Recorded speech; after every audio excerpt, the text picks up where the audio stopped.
Operation Sindoor நடந்தது என்ன, அடுத்தது என்ன?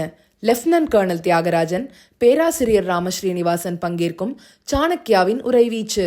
ஜூன் 29 ஞாயிறு மாலை 6 மணிக்கு கிகானி ஸ்கூல் ஆடிட்டோரியம், RS புரம், கோயம்புத்தூர். அனைவரும் வருக, அனுமதி இலவசம்.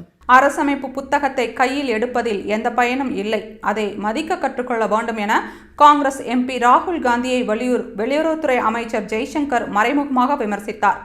டெல்லியில் நடந்த ஒரு நிகழ்ச்சியில் ஜெய்சங்கர் கலந்து கொண்டார். அப்போது அவர் பேசுகையில், அரசமைப்பு குறித்து பேசுபவர்கள் அதன் உணர்வை காக்க தவறிவிட்டனர். எமர்ஜென்சிக்கு மன்னிப்பு கேட்க தவறியவர்களிடம் அரசமைப்பு குறித்து என்ன மரியாதையை எதிர்பார்க்க முடியும் என்று ஜெய்சங்கர் கேள்வி எழுப்பினார். மேலும் அவர் பேசுகையில், அரசமைப்பின் நகலை கையில் எடுத்துக்கொண்டு சுற்றித் திரிவதால் எந்த பயனும் இல்லை. அரசமைப்பை இதயத்திலிருந்து மதிக்க வேண்டும். எமர்ஜென்சியின் போது அரசமைப்பு 5 முறை திருத்தப்பட்டது. அவசர சட்டங்கள் நிறைவேற்றப்பட்டன. எமர்ஜென்சியை கொண்டு வந்ததற்காக இந்திரா காந்தி குடும்பத்தினர் இன்று வரை எந்த வருத்தமும் தெரிவித்ததில்லை.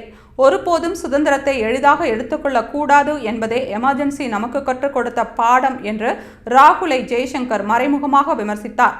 மேலும் எமர்ஜென்சியை இந்திய ஜனநாயக வரலாற்றில் இருண்ட அத்தியாயம் என்று பிரதமர் மோடி கூறியதை ஜெய்சங்கர் சுட்டிக்காட்டினார்.